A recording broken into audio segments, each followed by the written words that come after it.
Assalamualaikum. Ini kita nak buat kakung goreng bawang putih beg ni dah.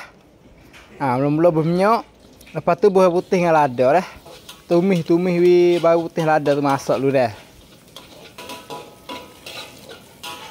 Agak tak masak dah ke tu bersutong masuk dah. Kita bakal lak sutong dah. Lepas tu goreng sikit sutong tu bawa masak dah. Agak boleh dah ke buat air sikit masuk. Lepas tu bersakar sudu. Baking sikit, cicak sudu. Lepas tu sok cirai sikit, sok cili sikit dah. Lepas tu masuk ikat hitam sikit dah. Goreng biar gelomak rata molek kakak molek dulu dah. Lepas tu bercicak potong dah. Lepas tu berkakung masuk. Lepas tu goreng biar kakung tu masak dah. Goreng beg no, panas beg no goreng beg tu dah. Ni kadar ni boleh dah dah. Agak tu masak dah ke, tangguk berpinggir dah. Kalau pian nak terawat boleh buat dah. Kalau pian kena menu ni boleh kecil, tekelai dah. Lepas tu buah putih goreng dah. Kalau pian nak teral boleh teral dah, tak payah boleh tanya dah.